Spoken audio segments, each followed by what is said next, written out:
Hello traders, स्वागत है आप सभी का आपके अपने यूट्यूब चैनल खान ट्रेडिंग में। ट्रेडर्स, क्या आपके स्टॉक मार्केट में इंट्राडे ट्रेडिंग के बार बार स्टॉप लॉसेस हिट हो जाते हैं? जब आप बाय साइड में एंट्री प्लान करते हैं तो आपका स्टॉक जो है सेल साइड में चला जाता है, और जब आप सेल साइड में एंट्री प्लान करते हैं तो स्टॉक बाय साइड में चला जाता है और आपके स्टॉप लॉसेस को बार बार हिट कर देता है। और ट्रेडर्स, स्टॉप लॉसेस बार बार हिट होने की वजह से आप स्टॉक मार्केट से पैसा नहीं बना पाते हैं।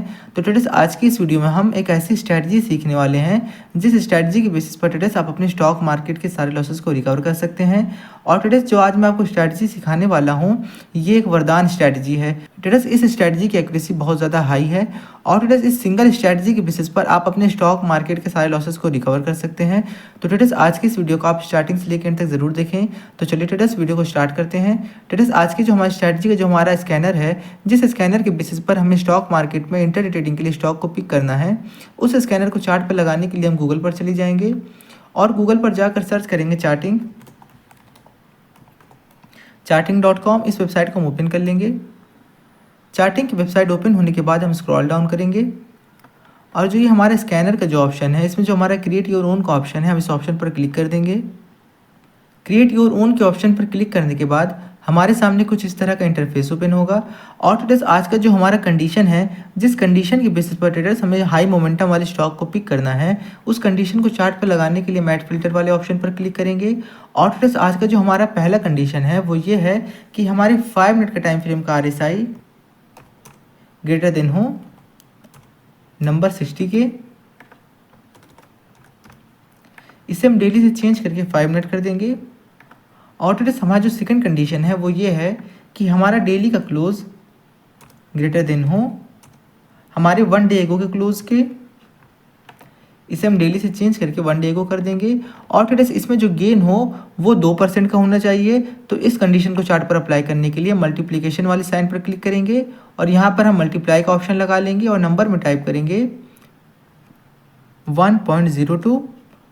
और ट्रेडर्स, हमारा जो थर्ड कंडीशन है वो ये है कि हमारा जो वॉल्यूम हो वो ग्रेटर देन हो नंबर 1 लाख के। और ट्रेडर्स, हमारा जो फोर्थ कंडीशन है वो ये है कि जो हमारा डेली का क्लोज हो वो ग्रेटर देन हो नंबर 100 के। और ट्रेडर्स, हमारा जो फिफ्थ कंडीशन है उसमें हमारा डेली का क्लोज लेस देन हो नंबर 1000 के। इन दोनों कंडीशन का मतलब ये हुआ ट्रेडर्स कि हम उसी स्टॉक को पिक करेंगे जो स्टॉक हमारा 100 से लेके 1000 के बीच में होगा। तो ट्रेडर्स, इस कंडीशन को चार्ट पर अप्लाई करने के बाद हमारा जो कैश सेगमेंट, इसे हम कैश से चेंज करके निफ्टी 500 पर कर देंगे। निफ्टी 500 पर करने के बाद ट्रेडर्स, हमें इस कंडीशन को 9:30 पर रन करना है। और ट्रेडर्स, उसके बाद हम रन स्कैन पर क्लिक करेंगे। रन स्कैन पर क्लिक करने के बाद हम स्क्रॉल डाउन करेंगे। तो जैसा ट्रेडर्स आप देख सकते हैं हमारे सामने कुछ स्टॉक शो हो रहे हैं। इसमें जो हमारा पहला स्टॉक है वो असाही इंडिया ग्लास लिमिटेड है। हम अपने इस स्टॉक को अपने ट्रेडिंग व्यू चार्ट पर लगा लेंगे।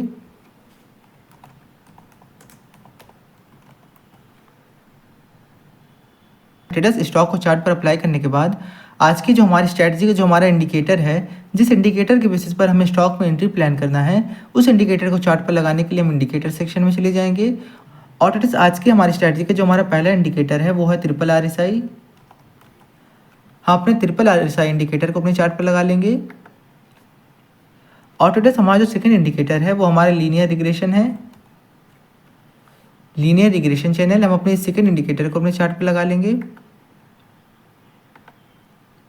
तो जैसे ट्रेडर्स आप देख सकते हैं हमने 2 इंडिकेटर को अपने चार्ट पर लगाया है। तो चलिए ट्रेडर्स, ये समझ लेते हैं कि इन दोनों इंडिकेटर के कॉम्बिनेशन के बेसिस पर हमें स्टॉक में कैसे एंट्री प्लान करना है। तो ट्रेडर्स, आज की हमारी स्ट्रैटेजी जो हमारा पहला इंडिकेटर है ट्रिपल RSI, हम अपने ट्रिपल RSI इंडिकेटर की सेटिंग में चले जाएंगे। और ट्रेडर्स, आप देख सकते हैं कि हमारे इस ट्रिपल RSI में जो हमारा पहला RSI का पीरियड है वो 7 पीरियड RSI है। और ट्रेडर्स, हमारा जो सेकंड RSI है वो 14 पीरियड का है। और जो हमारा थर्ड RSI है ट्रेडर्स वो 21 पीरियड का है। और हम इसके स्टाइल में चले जाएंगे। और ट्रेडर्स, इसमें जो हमारा थर्ड RSI कलर है इसे हम जो है ब्लू कर देंगे। और ट्रेडर्स, इसमें जो हमारा अपर लेवल है इसे हम 80 से चेंज करके 70 कर देंगे। और ट्रेडर्स, इसके लोअर लेवल को हम 20 से चेंज करके 30 कर देंगे। और ट्रेडर्स, इसके बाद हम इसे सेव एज डिफ़ॉल्ट करके ओके कर देंगे। और ट्रेडर्स, हमारा जो सेकेंड इंडिकेटर है वो हमारा लीनियर रिग्रेशन चैनल है। हम अपना लीनियर रिग्रेशन चैनल इंडिकेटर की सेटिंग में चले जाएंगे। और इसमें जो हमारा स्टेटस इसमें आप देख सकते हैं कि हमारे इनपुट में जो हमारा लेंथ है वो 100 का है, और इसमें जो हमारा अपर डेविएशन है वो 2 है, और इसमें हमारा लोअर डेविएशन जो है वो भी 2 है। इसके सेटिंग में हमें कोई चेंजेस नहीं करने हैं, इसे हम ओके कर देंगे। तो चलिए ट्रेडर्स ये समझ लेते हैं कि हम अपने ट्रिपल RSI इंडिकेटर के बेसिस पर स्टॉक में एंट्री कैसे प्लान करेंगे। जैसे ट्रेडर्स आप देख सकते हैं कि मैंने आज की स्ट्रैटेजी में ट्रिपल RSI का यूज़ किया है। हमारा जो ट्रेडर्स RSI इंडिकेटर होता है ये एक मोमेंटम बेस्ड इंडिकेटर होता है। ये हमें मार्केट में स्टॉक के स्ट्रेंथ को बताता है कि मार्केट में हमारे स्टॉक का जो स्ट्रेंथ है वो स्ट्रॉन्ग बुलिश है या बेरिश है। ट्रेडर्स जब हमारा RSI 70 के लेवल के ऊपर ट्रेड करता है तब ये कंसीडर किया जाता है कि हमारे स्टॉक का जो डायरेक्शन है वो स्ट्रॉन्ग बुलिश है, और उसके अपोजिट जब हमारा RSI 30 के लेवल के नीचे ट्रेड करता है तब ये कंसीडर किया जाता है कि हमारे स्टॉक का जो डायरेक्शन है वो स्ट्रॉन्ग बेरिश है। और ट्रेडर्स एक बात का ध्यान ज़रूर रखें कि जो आपसे ये बोलते हैं कि RSI 70 के लेवल के ऊपर ओवरबॉट हो जाता है, तो एक बात का ध्यान ज़रूर रखें कि RSI 70 के लेवल के ऊपर जाने से ओवरबॉट नहीं होता। ट्रेडर्स अगर हमारे स्टॉक का स्ट्रेंथ स्ट्रॉन्ग है तो RSI का 70 के लेवल के ऊपर भी ट्रेड करने के बाद भी हमारा RSI ओवरबॉट जोन में नहीं जाता, और उसके बाद भी हमें स्टॉक में स्ट्रॉन्ग मोमेंटम देखने को मिलता है। ट्रेडर्स तो ये बात अपने दिमाग से निकाल दें कि RSI अगर 70 के लेवल के ऊपर ट्रेड कर रहा है तो हमारे स्टॉक में एक रिवर्सल आ सकता है। ऐसा नहीं होता, अगर स्टॉक का मोमेंटम स्ट्रॉन्ग है तब हमारा RSI 70 के लेवल के ऊपर भी सस्टेन करता है। तो ट्रेडर्स जैसे कि आप देख सकते हैं कि आज की स्ट्रैटेजी में मैंने ट्रिपल RSI का यूज़ किया है। हमारा जो ये रेड ट्रेडर्स इसमें जो हमारा रेड कलर का RSI है ये हमारा 7 पीरियड RSI है। हमारा जो येलो कलर का RSI है ये 14 पीरियड RSI है, और ट्रेडर्स हमारा जो ब्लू कलर का RSI है ये हमारा 21 पीरियड RSI है। ट्रेडर्स ट्रिपल RSI का यूज़ करने के पीछे सबसे बड़ा रीज़न ये है कि जो हमारा ट्रिपल RSI का सेटअप है ट्रेडर्स ये हमें मार्केट में स्टॉक के स्ट्रेंथ को बताता है कि हमारे स्टॉक का स्ट्रेंथ स्ट्रॉन्ग है या वीक है। जब ट्रेडर्स हमारा ट्रिपल RSI हमारे 70 के लेवल के ऊपर ट्रेड करता है तब ये कंसीडर किया जाता है कि मार्केट में जो हमारे स्टॉक का स्ट्रेंथ है वो स्ट्रॉन्ग बुलिश है। ट्रेडर्स जब आप देख सकते हैं कि जब हमारी 5 मिनट की फर्स्ट कैंडल बनी तो इस फर्स्ट कैंडल पर ट्रेडर्स आप देखिए कि हमारा जो ट्रिपल RSI था ये ट्रिपल RSI हमारा 70 के लेवल के ऊपर ट्रेड कर रहा था, और उसके साथ साथ आप देखें कि जब प्रीवियस के डे में जब हमारा ये स्टॉक क्लोज हुआ, इसमें जब हमारा क्लोजिंग हुआ है तो हमारा ट्रिपल RSI का जो क्लोजिंग हुआ है ये 70 के लेवल के ऊपर हुआ है। ट्रेडर्स जब हमारे ट्रिपल RSI का क्लोजिंग 70 के लेवल के ऊपर होता है और ट्रेडर्स उसके नेक्स्ट डे अगर हमारा ट्रिपल RSI 70 के लेवल के ऊपर ही ट्रेड करता है तो ट्रेडर्स ये कंसीडर किया जाता है कि हमारे स्टॉक का जो स्ट्रेंथ है वो स्ट्रॉन्ग बुलिश है। तो ट्रेडर्स आप देख सकते हैं कि आज के करंट के डे में भी हमारा ट्रिपल RSI 70 के लेवल के ऊपर ट्रेड कर रहा था। और ट्रेडर्स और जो हमारा सेकंड इंडिकेटर है वो लीनियर रिग्रेशन चैनल है। हमारा जो linear regression channel indicator traders ये हमारे प्राइस एक्शन और टेक्निकल एनालिसिस के कॉम्बिनेशन के बेसिस पर हमें चार्ट पर एक सपोर्ट और रेजिस्टेंस लेवल ड्रॉ करके देता है, और इसमें जो हमारा अपर लाइन है ये हमारा रेजिस्टेंस लेवल होता है, और इसमें जो हमारा मिडिल लाइन है ये हमारी सेंटर लाइन होती है, और इसके नीचे वाली जो हमारी लाइन होती है ट्रेडर्स ये हमारी सपोर्ट लाइन होती है। और ट्रेडर्स इसमें जो हमारा ये रेड कलर का जोन होता है ये हमारा बेरिश जोन होता है, और इसमें जो हमारे ब्लू कलर का जोन होता है ये हमारा बुलिश जोन होता है। ट्रेडर्स जब हमारी कैंडल हमारे सेंटर की लाइन को अपसाइड में ब्रेक करे और बुलिश वाले जोन में एंट्री बनाए तब ये कंसिडर किया जाता है कि हमारे स्टॉक का जो डायरेक्शन हो सकता है वो स्ट्रॉन्ग बुलिश हो सकता है। ट्रेडर्स हमारा जो लीनियर रिग्रेशन चैनल इंडिकेटर बनता है ये हमारी करंट के कैंडल से प्रीवियस की जो हमारी 100 कैंडल है इसी 100 कैंडल के एवरेज के बेसिस पर ही हमारा लीनियर रिग्रेशन चैनल इंडिकेटर बनता है ट्रेडर्स। और ट्रेडर्स ये 100 कैंडल के एवरेज के बेसिस पर ही ट्रेडर्स ये हमें सपोर्ट और रेजिस्टेंस प्लॉट करके देता है। ट्रेडर्स अगर हमारे स्टॉक में अप ट्रेंड रहता है तो हमारे लीनियर रिग्रेशन चैनल का जो डायरेक्शन होता है अप साइड में होता है, और अगर हमारे स्टॉक का डायरेक्शन बेरिश होता है तब हमारे लीनियर रिग्रेशन चैनल का डायरेक्शन जो होता है वो डाउन साइड में होता है। तो ट्रेडर्स जैसे कि आप देख सकते हैं कि अभी हमारे लीनियर रिग्रेशन चैनल का जो डायरेक्शन है वो अप साइड में है, जो हमें ये बता रहा है कि मार्केट का जो हमारा सेंटीमेंट है वो बुलिश सेंटीमेंट है।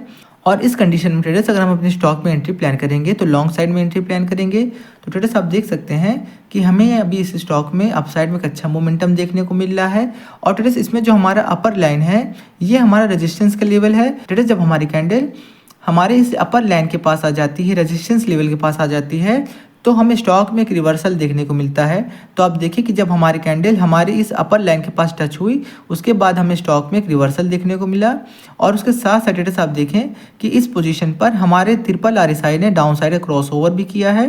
तो ट्रेडर्स आप इस पोजीशन पर देख सकते हैं कि जिस कैंडल ने हमारी सेंटर की लाइन को ब्रेक किया है अपसाइड में, इस कैंडल के साथ साथ ट्रेडर्स आप देखिए कि इसमें हमारा जो ट्रिपल RSI क्रॉसओवर हो रहा है, ये एक बुलिश क्रॉसओवर हो रहा है। बुलिश क्रॉसओवर का मतलब ये हुआ कि पहले हमारा 7 पीरियड RSI हो, उसके बाद हमारा 14 पीरियड RSI हो, उसके बाद हमारा 21 पीरियड RSI हो।